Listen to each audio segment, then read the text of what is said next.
누가 이런 은혜를 베풀 수 있는가? 누가 이런 은혜를 베풀 수 있는가라는 제목으로 말씀을 전하겠습니다. 우리가 이제 66절부터 72절까지는 14장 뒷부분은 지난 금요 예배 때와 또 새벽에 다루었기 때문에 15장으로 넘어가도록 하겠습니다. 1절 말씀을 보시면 새벽에 라고 시작하고 있습니다. 새벽에 프로이, 원어로 프로이라고 되어 있는 이 단어는 아침 일찍을 뜻하는 단어입니다. 그러니까 오전 3시에서 6시 사이를 이제 이 새벽에라는 단어의 의미입니다. 지금 정도의 시간이죠. 당시에 이제 신문을 할 때는 아침 일찍 이 새벽에 진행됐기 때문에 지금 예수님께서 이 빌라도에게 신문을 받으러 오셨습니다. 대제사장들, 장로들, 서기관들, 온 공회와 더불어 의논하고 예수를 결박하여 끌고 갔다라고 말씀을 하고 있어요. 의논은 어떤 의논을 했을까요? 예수를 죽이기로 의논을 해서 빌라도에게 끌고 간 것입니다. 왜 빌라도에게 끌고 왔을까? 이제 그들에게는 실제적으로 스스로 사형의 권한이 없다고 보기 때문에 로마 식민 통치 아래 있기 때문에 사형의 권한이 실제적으로 없어서 끌고 갔다라고 많은 사람들이 보고 있고요. 사형의 권한이 있다라고 보는 경우도 있는데 그 경우에는 이제 예수님을 십자가에 매달아서 무리에게 인기를 얻고 그리고 예수님의 어떤 그런 사역들을 이렇게 잠재우기 위해서 일부러 그 십자가형을 받도록 그렇게 데리고 갔다라는 그렇게 주장하는 사람들도 있습니다. 기본적인 생각들은 우리가 이제 스스로 자치권이 없기 때문에 이렇게 데리고 갔다라고 1차적으로 볼 수 있겠습니다. 근데 이제 빌라도에게 데리고 갔는데 이 죄목이 신성모독죄입니다. 신성모독죄는 로마에게 큰 어떤 상관할 바는 아닙니다. 로마 총독에게 이 하나님의 아들이라는, 예를 들어서 이제 하나님의 아들이라고 주장한 이 종교적인 말이라고 한다면, 예수님은 스스로 자신을 하나님의 아들이라고 한 적은 없습니다. 자신을 인자라고 항상 표현하시고 말씀하셨는데요. 로마 총독에게 어떤 신성모독이라는 종교적인 말은 로마에서 상관할 바가 아닙니다. 게다가 이 로마에는 유대인들이 생각하는 메시아라는 이 유대적인 개념이 없습니다. 그렇다면 어떻게 고발한 것일까요? 로마 총독에게 데려갔을 때는 불법적인 방법으로 거짓 조서를 작성하게 한 것이죠.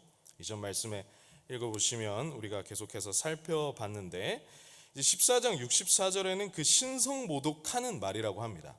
그러니까 예수를 사형에 처하게 한 죄는 이 신성모독한 죄였기 때문에 그것을 로마의 법으로 가지고 가기 위해서는 불법적인 방법으로 거짓 조서를 작성했어야 했고 또 그들의 말도 사실 일치하지 않았습니다. 그래서 어떤 제목으로 가져갔냐면 유대인의 왕이라고 주장했다. 유대인의 왕이다. 유대인의 왕이면은 이제 로마 입장에서는 자신들이 다스리고 있기 때문에 반역죄가 되는 것이죠. 그래서 반역 죄목으로 예수님을 끌고 가서 이제 빌라도에게 끌려가셨습니다. 자, 2절 말씀에 보시면은 그래서 빌라도가 물어봅니다.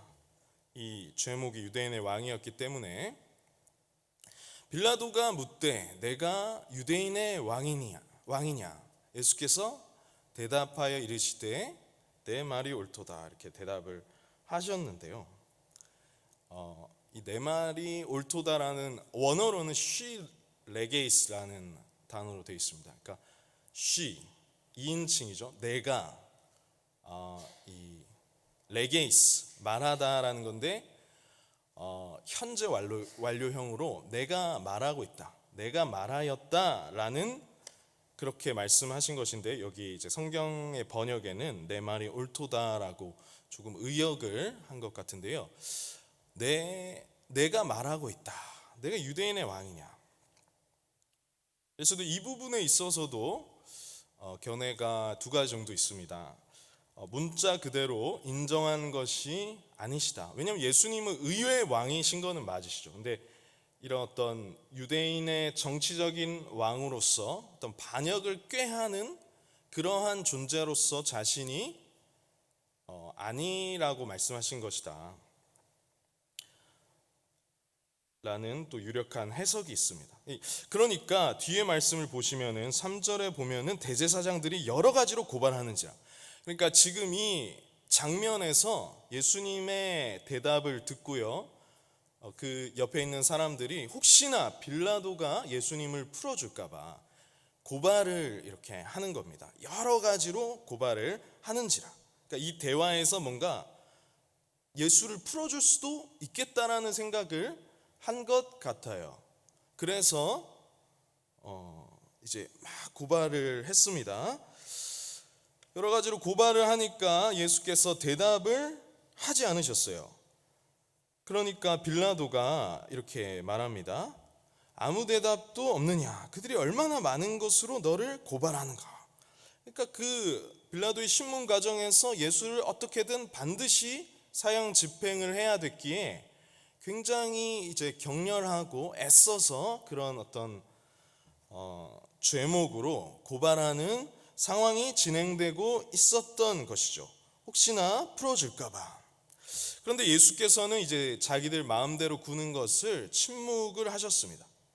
왜냐하면 철저하게 구원하시기 위한 침묵이었습니다. 이사야 53장 7절 말씀에는 이렇게 나와 있습니다. 같이 읽어보겠습니다. 시작. 그가 곤욕을 당하여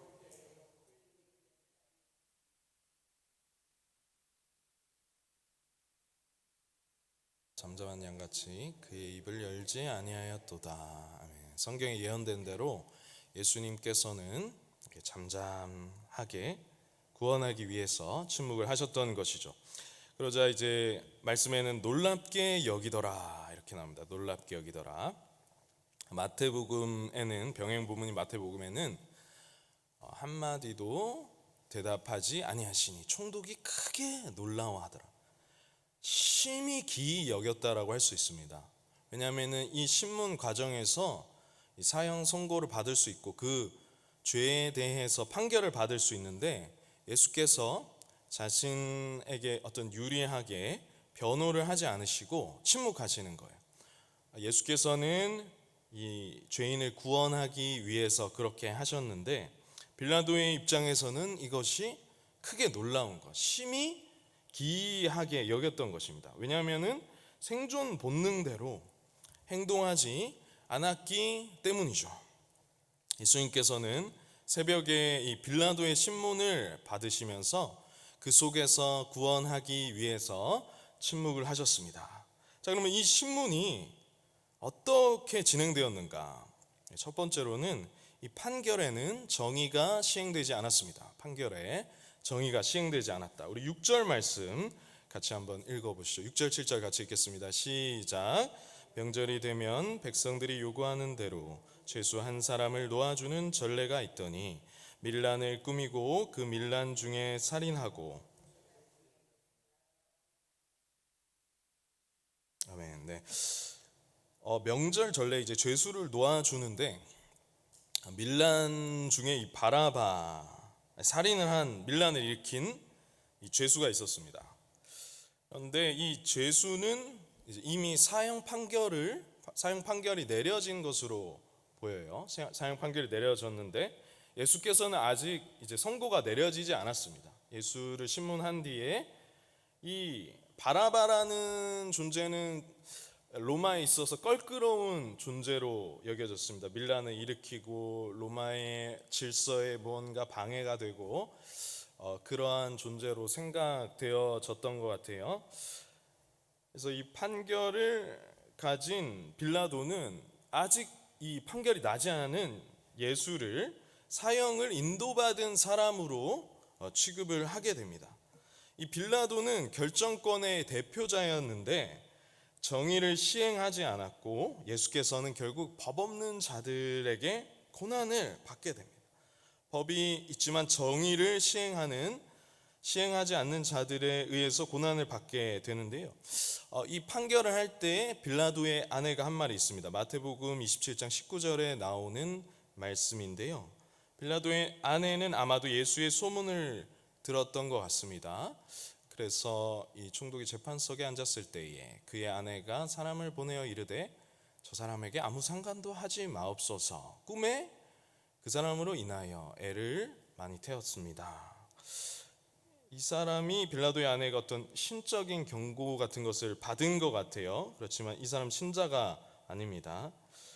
그것을 봤을 때 믿지 않는 자가 할 수 있는 것이 무엇인가? 믿지 않는 자가 예수를 위해서 할 수 있는 것은 없고 예수께서는 끝없는 배척을 받는 것뿐이었습니다.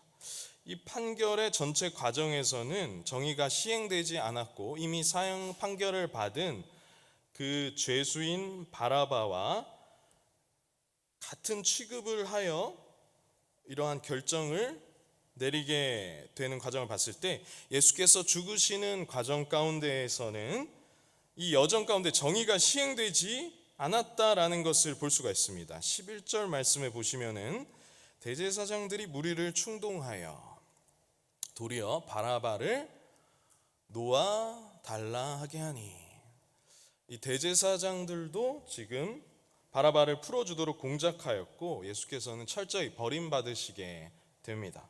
그리고 무리 또한 십자가에 못 박게 하소서 이렇게 하고 그래서 빌라도가 물어보는 거예요. 어찌미냐? 무슨 악한 일을 하였느냐 하니? 무슨 악한 일을 하였느냐 하니? 대답을 하지 못했습니다. 말씀해 보시면은 여기에 대한 그 무리와 여기 있는 사람들이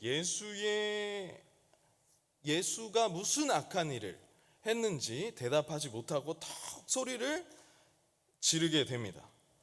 이처럼 예수님은 법 없는 자들에게 고난을 받으셨다라는 것을 알 수가 있습니다. 이 판결에는 정의가 시행되지 않았습니다. 두 번째로 모든 백성이 그래서 하나님의 은혜를 저버리게 됩니다. 우리 14절 15절 말씀 14절 15절 말씀 다시 한번 읽어보도록 하겠습니다. 시작. 빌라도가 이르되 어찌미냐 무슨 악한 일을 하였느냐 하니 더욱 소리 지르되 십자가에 못 박게 하소서 하는지라. 빌라도가 우리에게 바라바는 놓아주고 예수는 채찍질하고 십자가에 못 박히게 넘겨주니라. 아멘.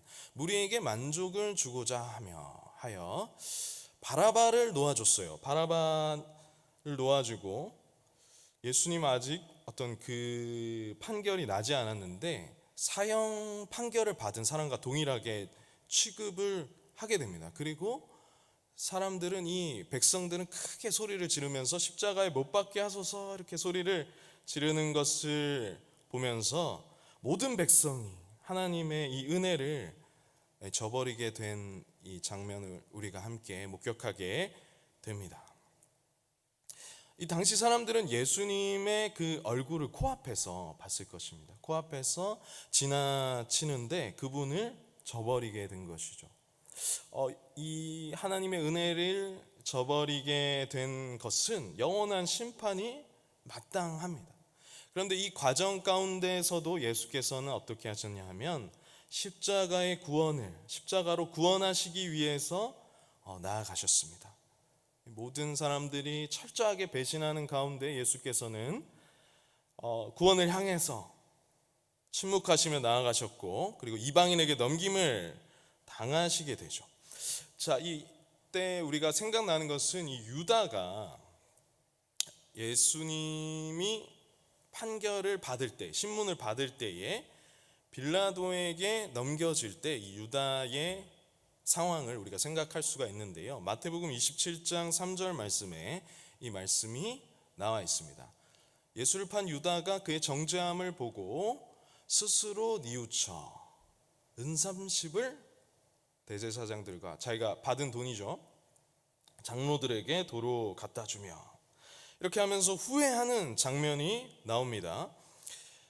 그러나 이 유다는 회개하지 않았습니다. 그저 그 예수를 판 돈을 도로 갖다 주고 회개하지 않고 후회하는 모습을 보입니다. 이 병행 본문인 마태복음에 이 말씀이 나오는데요. 그는 이제 교만한 자아를 가졌던 것이죠. 여전히 내가 감당할 수 있다고 버텼습니다. 그러나 그는 사실 처음부터 믿지 않는 자였습니다. 하나님의 은혜를 못 받던 것입니다. 오늘날 교회 안에서도 은혜를 못 보게 되면 도대체 그 은 30냥이 무엇이길래 은 30으로 예수를 팔았을까요? 은혜를 못 보면 이 세상의 부스러기로 만족하고 세상의 부스러기에 목숨을 걸게 됩니다. 영원토록 부요하게 하는 그 하나님의 은혜, 그 십자가 사랑, 그 은혜를 못 받기 때문에 그에게는 배신 외에는 다른 길이 없었던 것이죠. 이 말씀은 마태복음 27장 9절에서 10절에 나와 있고요. 이 말씀을 보시면은 유다가 돈을 이제 성소에 다시 갖다 주니까 그 사람들이 종교인들이 그 돈을 가지고 이 돈은 이 유다가 예수를 팔고 또 자살하게 됐으니까 이 돈을 두는 것이 성소에 두는 것이 옳지 않다라고 하면서 어떤 밭을 보시면은 나그네의 밭으로 사용하는데 이 돈을 사용하게 됩니다. 이 말씀은 스가랴서의 예언의 성취라고 오늘 말씀에 얘기를 하고 있는데요. 스가랴서 예레미야와 스가랴서의 말씀을 들어서 이것이 성취되었다라고 말씀을 하고 있습니다. 피밭이라고 하죠. 유다가 죽은 것을 피밭이라고 하고, 그리고 그것이 의미하는 것은 예수께서 이 십자가에서 죽으시고 그곳에서 피를 흘리심을 통해서 그 땅에 살아가는 자들, 이제 그 땅에 묻히게 된 자들은 이 핏값 아래서 안식하게 된다는 그것을 말씀하고 있습니다. 즉 예수의 죽음으로 인하여서 죄와 죽음으로부터 안식한다는 것을 우리가 이 말씀을 통해서 생각해 볼 수가 있고요. 마지막으로 유다는 이것을 자살하는 것 탈출이라고 생각했을 거예요. 그렇지만 성경에서는 그것을 술피 울며 이를 갈미 있으리라 라고 말하면서 그것이 결코 탈출이 아니고 인간의 그저 번뇌와 생각들은 절망적이라는 것을 보여주고 있습니다. 이처럼 유다를 비롯해서 그분을 코앞에 봤던 많은 사람들이 하나님의 은혜를 저버리게 된 것을 목격하게 됩니다. 예수를 모르는 사람들은, 하나님의 은혜 안에 있지 않은 사람들은 이처럼 이렇게 반감을 가지고 배척을 합니다. 예수를 알기 전에 우리의 모습도 이와 같습니다. 예수 이야기 꺼내지도 말라. 예수 이야기. 반감을 가지고 기본적으로 주님을 모를 때는 그렇게 배척을 하는 것이죠. 그런 인간을 구하기 위해서 주님께서는 십자가의 길을 가셨던 것입니다. 그런데 모든 백성은 이 하나님의 은혜를 저버렸어요. 마지막으로 세 번째, 그를 통해서 우리가 이 신문과 하나님의 은혜를 저버리는 것을 통해서 우리가 무엇을 알 수 있는가? 그것은 받을 수 없는 은혜를 받은 우리라는 것을 알 수가 있습니다. 오늘 말씀에 처음부터 보시면은 15장 1절에 한번 보십시오. 새벽에 대제사장들이 즉시 장로들과 서기관들, 온 공회와 대제사장, 서기관, 공회, 백성, 사회법, 그리고 이방 군사에 이르기까지 누구도 예수를 진실하게 대하지 않는 것을 볼 수가 있습니다. 누구도 예수님을 진실하게 대하지 않았어요. 우리도 알기 전에는 이 예수를 우습게 여겼습니다. 그를 배척하고 보통 이하로 여겼습니다. 조롱거리로 삼았습니다. 이것은 우리의 모습인 것입니다. 오늘 말씀에 이어지는 16절 군인들이 어떻게 하는지 보십시오. 군인들은 군대를 모으고 장난을 치고 물건으로 취급합니다. 그래서 옷을 입혀요. 자색 옷을 입혀요. 왕이라는 것이죠. 그리고 왕관을 씌워요. 가시관을 씌웁니다. 그리고 갈대를 그의 손에 줍니다. 왕의 홀, 왕의 권위를 상징하는 그것을 비웃고 거기에 갈대를 주는 것입니다. 그러면서 평안할지어다 18절에 이렇게 말하죠. 평안할지어다 하고 침을 뱉고 갈대로 그를 쳤습니다. 이러한 것이 예수께서 십자가를 지실 때 당한 그분의 모습이었습니다. 유대인의 왕이여, 조롱하고 장난치는 모습인 것이죠. 그러나 예수께서는 이런 우리의 죄를 담당하셨습니다. 그런 죄인에게 예수께서는 끝까지 은혜를 베푸셨던 것이죠. 이 크신 은혜는 무엇입니까? 우리를 용서하신 것입니다. 만약 우리에게 하나님 나라가 허락된다면 그것은 100% 은혜입니다. 100% 은혜입니다. 1%도 우리의 것이 아닙니다. 우리가 왜 찬송하고 기도해야 되는지 우리는 알아야 합니다. 우리가 받을 수 없는 은혜를 받았기 때문입니다. 양심보다 이 상위 법의 도움조차, 정의가 시행되지 않는 가정 속에서 법의 도움조차 보호받지 못한 처절하게 버림받은 우리 예수의 모습을 봤을 때에 사단의 통치를 또한 생각해 볼 수가 있습니다. 귀신 들려야만 받는 것이 아니라 이것을 모른 채, 주님의 사랑을 모른 채 마음의 지배를 받는 것이죠. 그래서 바라바는 자유의 몸이 되게 하고 예수를 십자가에 죽이는 것입니다. 그런데 왜 이렇게 하셨냔 말이죠. 그것은 바로 우리를 용서하기 위함이었다는 사실입니다. 누가 이러한 은혜를 베풀 수 있겠습니까? 그렇게 우리 죄를 담당하신 것입니다. 예수께서는. 사진 한번 보시죠. 우리 밤에 띄어진 이 교회의 사진입니다. 여러분, 이것을 우린 너무 익숙하게 생각하지만요, 한번 생각해 보십시오. 저기 높은 곳에 사람이 달렸다라고 생각해 보십시오. 너무 끔찍하고 당장 내려야 하는 거 아닙니까? 그런데 그것을 밝게 비추고 있습니다. 왜 그렇게 끔찍한 그런 십자가형을 지금까지 2000년 예수의 죽음이 지난 2000년 뒤에 이렇게 밝게 빛나고 있는 것일까요?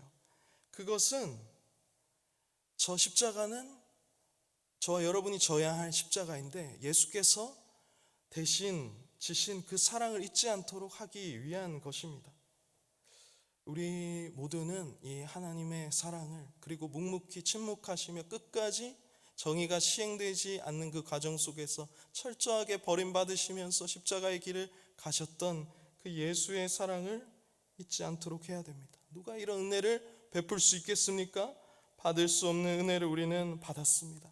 그리고 그 사랑을 우리 마음속 깊이 기억해야 되고, 그리고 전해야 합니다.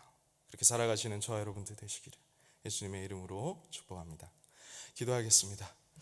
첫 번째로, 빌라도의 신문을 비롯하여 법 없는 자들에게 고난을 받으심은 철저하게 자기 백성을 구원하기 위한 침묵이었음을 깨닫게 하소서. 두 번째, 모든 백성이 하나님의 은혜를 저버렸지만 그런 인간을 구원하기 위해 십자가를 지신 예수께 후회가 아닌 회개로 나아가게 하여 주시옵소서. 어떻게 주를 배척하고 보통 이하로 여기며 진실하게 대하지 않은 자들을 위해 죄를 담당하시고 용서하셨는지, 받을 수 없는 은혜를 내가 받았음을 되새기며 그 사랑을 전하게 하여 주시옵소서. 함께 기도하시겠습니다. 하나님 아버지, 감사합니다.